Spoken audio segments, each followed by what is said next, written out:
Bueno, esta es una grabación de mi conferencia en la reunión anual de la Asociación Argentina de Economía Política. Pido disculpas por un lamentable episodio que tuvo que ver con mi vuelo. No pude estar allí, así que querría dejarles una versión grabada de lo que estoy haciendo. El tema que elegí se llama Big Data, desafíos para la economía y la econometría. Muy bien. Esto que está acá es el pasaje que muestra que hoy a las 3:30 de la mañana, mientras todos dormían, yo estaba peleándome con la aerolínea y que explica por qué lamentablemente no pude acompañarlos en persona. Gasté la energía de los últimos 2 años en este libro que se llama Big Data, editado por Siglo XXI Editores. Es un libro de divulgación científica. Y es inevitable que cuando la gente se entera que yo hago cosas de Big Data o que me intereso por esta literatura, me hacen la pregunta de hasta qué punto la econometría, y si vamos al caso la economía aplicada, va a ser reemplazada por la ciencia de datos.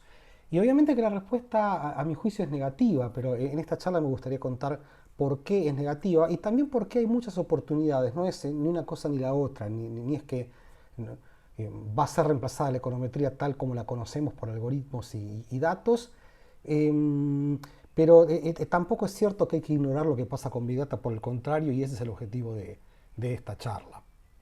Eh, no quiero gastar mucho tiempo en definir qué significa Big Data porque es una tecnología de moda que está cambiando mucho y cualquier definición que queramos dar es necesariamente provisoria y la vamos a querer cambiar dentro de muy poco tiempo, pero de decir algo me gustaría decir que Big Data, como el nombre sugiere, tiene que ver con datos masivos producidos por interactuar espontáneamente con cosas interconectadas como las redes sociales, los teléfonos celulares, las computadoras, etcétera, etcétera. La característica central es que estos datos, al ser espontáneos, son no estructurados. No estructurados, digo, en contraposición con datos clásicos como los de una encuesta de hogares o los de un experimento, que por construcción tiene una estructura entendida como un mecanismo, si se quiere, probabilístico que está ligando los datos a una especie de población relevante de referencia. La contracara de los datos masivos es este conjunto de técnicas que a falta de mejor nombre vamos a llamar Machine Learning, Statistical Learning, parte de inteligencia artificial, de la estadística, que son tecnologías de aprendizaje en el sentido de que no solo intentan estimar un modelo, sino que intentan construirlo. ¿Dónde es que los muchos datos importan? Bueno, que la flexibilidad relevante para construir un modelo requiere muchísimos datos. No quiero abundar en ejemplos, para eso está el libro, pero este es uno. Esto que ven aquí es un mapa de Ruanda. Ruanda es un país extremo en lo que se refiere a pobreza, en donde no hay que discutir que es relevante monitorear la pobreza, ya sea para medir la gravedad del fenómeno, como para evaluar políticas destinadas a mejorar el bienestar de la gente que menos tiene. Y Ruanda lamentablemente no tiene la institucionalidad de muchos de nuestros países que pueden tener un sistema recurrente, estable, de encuestas de hogares para monitorear la pobreza. Lo que están viendo acá es un mapa de Ruanda, es un trabajo de Josh Blumenstock, que es profesor de la Universidad de Berkeley, en California. Lo que hizo esta gente fue, a partir de una encuesta relativamente pequeña de bienestar, entrenar un algoritmo para predecir el bienestar y después la pobreza en base a la intensidad de uso de teléfonos celulares. Insisto, esto es perfectible, pero muestra cómo estos datos espontáneos que tienen que ver con cuánto es que la gente usa celulares se pueden usar para un problema relevante como el monitoreo de la pobreza, un problema que es replicable tanto en el tiempo como en el espacio, o sea, se puede hacer para varios periodos y para varias regiones. Pero es un ejemplo de cómo esta cosa de datos masivos puede tener un uso muy relevante en la economía. Una estrategia clásica de Machine Learning, para que tengan un ejemplo, es lo que se llama lazo. No quiero abundar en detalles técnicos en esta charla, pero esto que está acá es una fórmula, es un problema de optimización. Vamos a querer minimizar esto con respecto a beta, que está acá tanto como acá.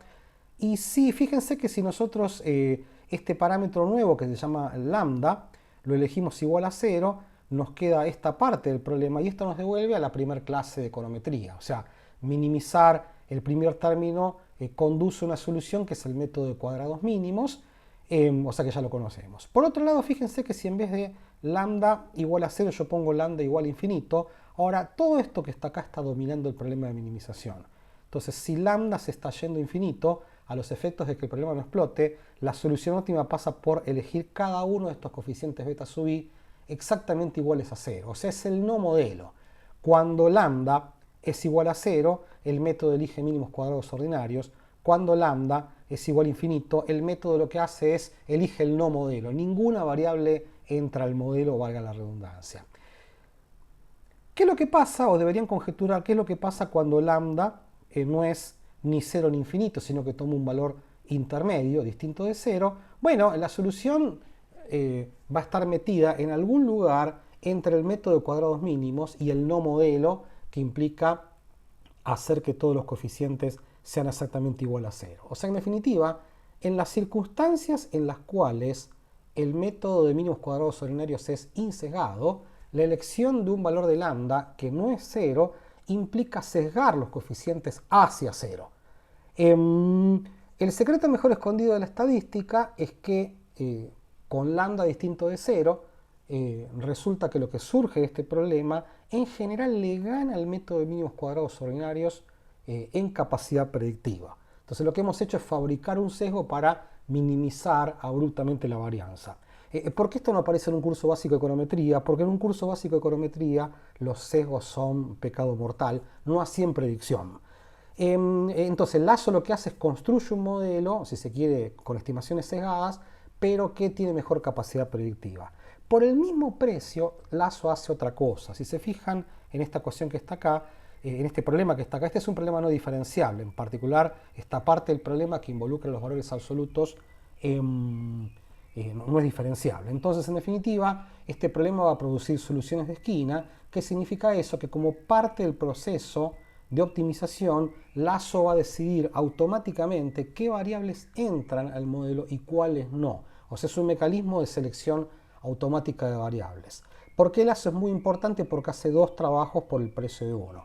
Arma un modelo sesgado, pero que es mejor para la predicción, y en hacer ese ejercicio termina decidiendo qué variables entran al modelo y qué variables no entran al modelo. Este es el sentido en el cual esta técnica, este método está, entre comillas, aprendiendo. Es la elección inteligente de este parámetro que se llama lambda lo que está permitiéndole al método aprender cuál es el modelo óptimo para la predicción. O sea, acá aprender significa elegir inteligentemente el valor de lambda. Este es un problema clásico, es un método clásico de Machine Learning muy popular. Si yo para hacer la charla ahora, mucha gente dice, bueno, pero esto de los datos excesivos, los modelos que se construyen a sí mismos, parece ser el fin de todo lo que estamos haciendo en econometría, y déjeme contar que esta lógica tiene un montón de desafíos. El primero es el desafío inferencial. Hay una regla básica de la estadística y la econometría aplicada que dice que toda estimación puntual se merece un error estándar. O sea, uno querría construir intervalo de confianza, valores P para evaluar hipótesis, etcétera, etcétera, etcétera.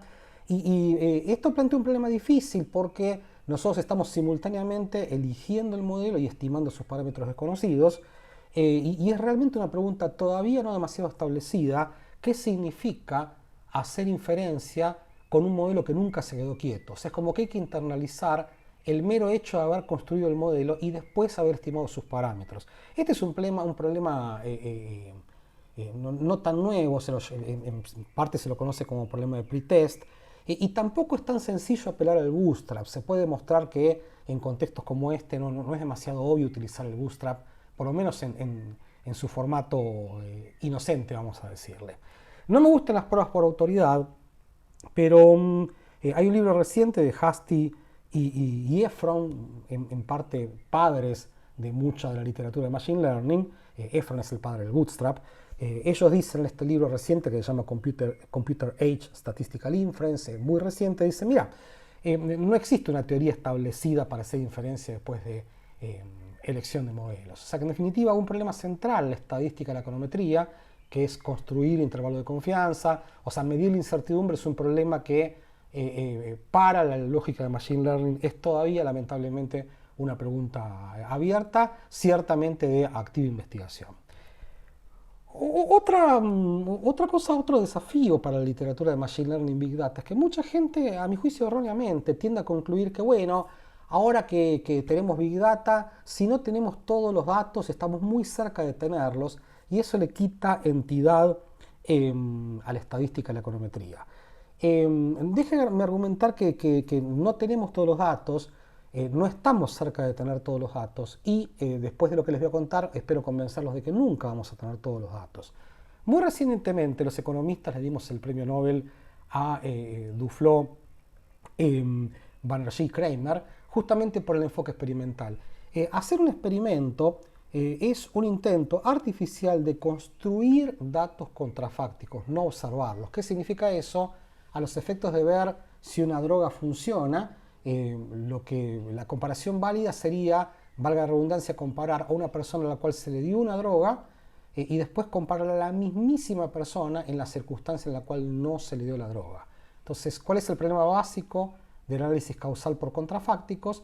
Que una vez que nosotros implementamos una política, le hace dar una droga a una persona, perdimos la posibilidad de observar en la realidad a la misma persona no habiéndole dado la droga. Entonces, ¿cuál fue la solución inteligente de la ciencia frente a este problema filosófico complejo? Es crear un artificio, que es un experimento que permite construir contrafácticos. Pero por construcción, los contrafácticos no se observan, sino que se fabrican. Como ya les dije, Big Data es por definición, son datos espontáneos. Por construcción, uno no observa los contrafácticos, sino que los tiene que armar. Entonces, Big Data, hablando mal y pronto, pero relevantemente, siendo muy optimistas, Big Data va a revelar la mitad de los datos, que son los datos que surgen de los hechos, pero no puede revelar por construcción los datos contrafácticos. Big Data no es todos los datos, en el mejor de los casos será la mitad de los datos. Este es otro problema viejo, que es el problema de Choice-Based Sampling o el problema de selectividad. Piensen de la siguiente manera, supongamos que S es una variable de selectividad, que significa S es igual a 1 si una persona trabaja, si una persona es un empleado formal, si una persona utiliza un auto. Y supongamos que este es un modelo de regresión, para los cuales yo observo datos de Y, de X, solo para las personas para las cuales S es igual a 1. Por ejemplo, observo datos de salarios, observo datos de educación, experiencia, para gente que trabaja o para gente que está en el sector formal, por ejemplo. Entonces, para que esos datos observables sean informativos para la estimación consistente de beta, yo lo que necesito es que el término de error, este modelo, tenga esperanza nula condicional al tipo de información que estoy utilizando, que en este caso es X, pero también el hecho de que yo estoy condicionando a que yo no observo todos los datos, sino aquellos que fueron procesados por una decisión. Entonces, toda vez que este término que está acá no es igual a 0, el método de mínimos cuadrados ordinarios conduce a estimaciones que son inconsistentes. Gente como Heckman se ha ganado el Nobel por este tipo de razonamiento y por alguna propuesta de solución. ¿Qué quiero decir con esto? Que cuando los datos están mediados por una decisión de trabajar, de usar un auto, ya sea propia del individuo o que la hace un mercado, a los efectos de recuperar, por ejemplo, parámetros como beta, faltan datos. En este caso faltan datos, por ejemplo, de gente que no trabaja, faltan datos de gente que trabaja en el sector informal o faltan datos de gente, por ejemplo, que deciden utilizar una autopista. Entonces Big Data no muestra, porque está mediado por la decisión de interactuar con algún dispositivo, no muestra datos de las decisiones que la gente que no tomó. O sea, en definitiva, quizás a los efectos de una política me sirvan datos, miles de millones de datos de los usuarios de una autopista, pero los efectos de decidir si construir un carril adicional, tal vez me falten los datos de las personas que por alguna razón decidieron no usar una autopista. Insisto, Big Data no es todos los datos y no tiene pretensión de que así lo sea. Y a veces ni siquiera muchos datos se traduce en mucha información.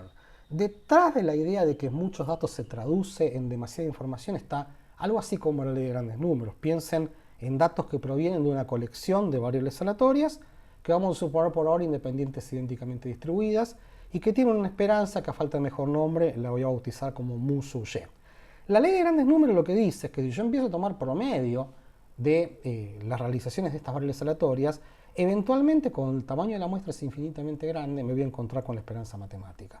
Entonces, esto es lo que mucha gente cree, a veces inocentemente, que pasa con Big Data. Como el tamaño de la muestra se fue sin infinito a algo exageradamente grande, entonces ya no tiene sentido gastar tiempo en que es el objeto de la estadística, porque los datos directamente revelan un parámetro poblacional.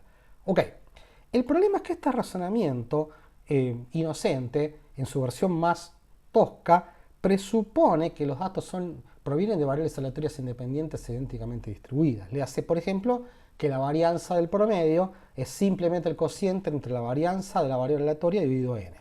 Ok, pero basta que los datos no provengan de muestras que son independientes e idénticamente distribuidas, o sea, datos que provienen de muestras que son de poblaciones heterogéneas y que además son fuertemente dependientes entre sí, para que la varianza ya no se pueda simplificar. ¿Qué significa eso? Que la varianza del promedio va a seguir siendo algo así como el promedio de las varianzas, pero ahora resulta que hay que agregar todas las covarianzas, que bajo falta de independencia estas covarianzas no son cero.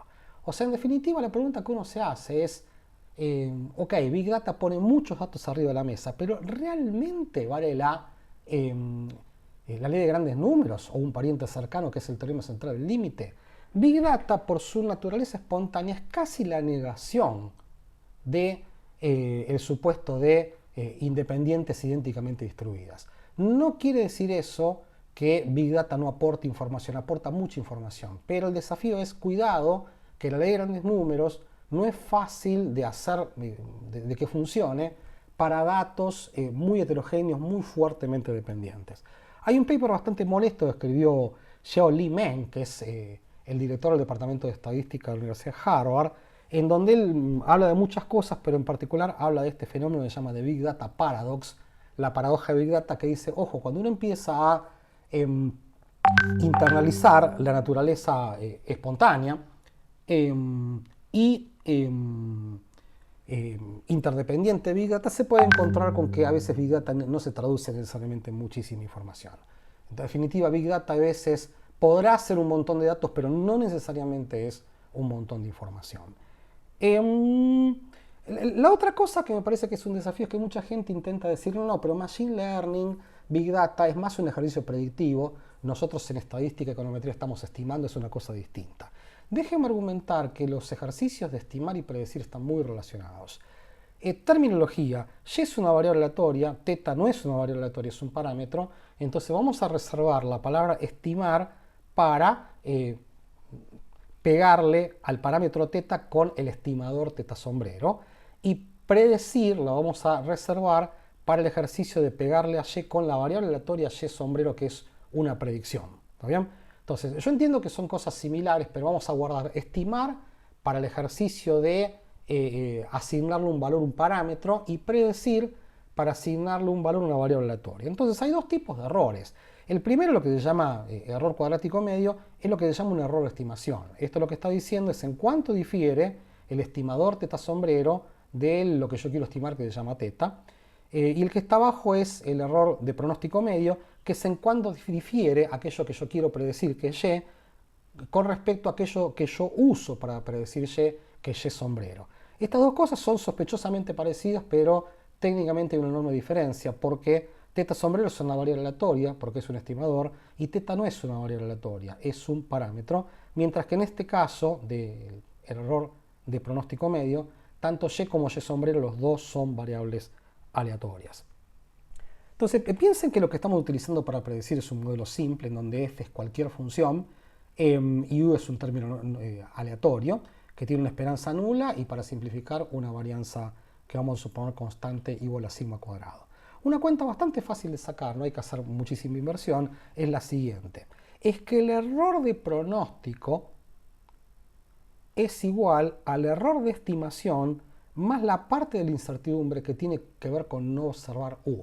¿Qué significa esto? Dicho en términos simples, que para estimar correctamente, para predecir correctamente, yo necesito estimar correctamente. Este resultado, que es muy simple y bastante tosco, lo que está diciendo es que el problema de predecir correctamente requiere que uno resuelva el problema de estimar correctamente. O sea, en definitiva, el problema de predicción no es un problema muy distinto del problema de estimación. Son dos problemas que están íntimamente relacionados y mucha gente lamentablemente opina que son problemas muy distintos. O sea, en definitiva, la enorme inversión que ha hecho la estadística y la econometría en gastar mucha energía en estimar correctamente, tiene un uso muy importante porque a la larga para predecir correctamente hay que estimar correctamente. Así que en definitiva la idea de que predecir es un ejercicio y estimar otro es más bien una especie de mito. Finalmente el grueso de la econometría aplicada de los últimos años se concentró en un problema que es el problema de evaluación de impacto, ¿no? Es ver el efecto causal que tiene una variable sobre la otra. Entonces mucha gente lo que dice, bueno, pero Machine Learning tiene que ver con una actividad predictiva, son cosas que no tienen nada que ver. Este es un paper reciente de Senil Mulainathan y sus coautores, que lo que muestra es que cuando uno quiere hacer una evaluación sensata de una política, no del efecto, sino una evaluación de proyecto de implementación de una política, hacen falta componentes que son tanto de evaluación de fenómenos causales como de cuestiones predictivas. Un ejemplo simple que él utiliza es una política para hacer cirugías de reemplazo de cadera. Para tomar la decisión de medir el impacto de esas políticas hay que sacar dos cuentas. Una que tiene que ver con la efectividad de la política, o sea, cómo es que le va a ir en su vida a una persona si se lo opera versus el contrafáctico de si no se lo opera. Esa es necesariamente una cuestión causal. Pero por otro lado, la evaluación del proyecto requiere un cálculo también actuarial que tiene que ver con medir, bueno, pero ¿cuál es la expectativa de vida de esa persona? Y eso no es un fenómeno causal, es un fenómeno predictivo. Entonces, concluyendo, el diseño de casi todas las políticas sensatas requieren componentes que son causales y componentes que son predictivos. No es predecir versus evaluar, es predecir y evaluar. En síntesis, 5 desafíos. La inferencia, que es un componente central en estadística, porque es medir la incertidumbre, es todavía un desafío para Machine Learning. Segundo, Big Data no es ni será todos los datos. Insisto, en particular porque los contrafácticos que son esenciales para la evaluación de políticas no se observan y hay que construirlo. Que Big Data es muy importante para la construcción de contrafácticos es un punto muy importante y una gran oportunidad. Y a veces Big Data ni siquiera es mucha información, podrá ser muchos datos, pero en algunas circunstancias que no garantizan el cumplimiento de la ley de grandes números, no está claro que muchos más datos se traduzcan tan simplemente en más información. Cuarto punto, el ejercicio de predicción no es distinto del ejercicio de estimación, es más, para predecir correctamente hay que estimar correctamente. Y finalmente no es predecir versus evaluar, sino predecir y evaluar. Hay desafíos por lo menos para la docencia, ¿no? Uno es, opino que la formación algorítmica de los economistas es todavía limitada, nuestra formación algebraica es todavía floja y quizás alguna dosis de matemática discreta pueda ser interesante. Me parece que no se puede hablar de Machine Learning, de evaluación de impacto, de econometría, si no se especifican de antemano los objetivos. Uno no puede hablar de que es mejor Machine Learning, es mejor evaluación de impacto, si no dice de antemano qué es lo que quiere hacer con una técnica estadística, econométrica, computacional. Entonces, explicitar el objetivo de un trabajo de investigación es crucial porque es ese objetivo el que determina la herramienta correcta. Me parece que Big Data pone arriba de la mesa cosas que en la economía estuvieron mucho tiempo escondidos, que es básicamente valorar el ejercicio inductivo. Hay algo bueno en describir correctamente, en encontrar patrones, en establecer hechos estilizados, en medir correctamente. O sea, la actividad descriptiva, la actividad de encontrar patrones, no es un ejercicio menor en comparación a otros ejercicios más inductivos o similares. Finalmente, muchas veces el ejercicio de darle estructura es un ejercicio de análisis institucional, ¿no? O de entrar en los detalles de dónde se han producido los datos. La econometría ha sido particularmente exitosa en encontrar, por ejemplo, experimentos naturales que surgen simplemente de hacer un análisis histórico o institucional de las circunstancias que produjeron los datos. Entonces, en definitiva, la econometría está bastante bien entrenada en el ejercicio intelectual de dotar a los datos de una estructura, que es un problema que pide a gritos la naturaleza espontánea de Big Data. Y finalmente me parece que hay una pequeña vuelta, una visión Machine Learning de series temporales como ejercicio predictivo, ¿no? Me parece que es un campo muy fértil para los próximos años. Sobre esto yo escribí un libro que se llama Big Data, ahí en la página van a encontrar los slides de esta charla, pero muchas de estas ideas tienen que ver con cosas que yo he trabajado en los últimos años. No me parece que sea la muerte de la econometría, pero tampoco me parece que uno tenga que ignorar el fenómeno de Big Data. Yo soy muy optimista porque opino que hay un futuro muy provisorio si uno es inteligente eligiendo las herramientas correctas para un propósito en particular. Bueno, muchísimas gracias por la atención, ¿eh?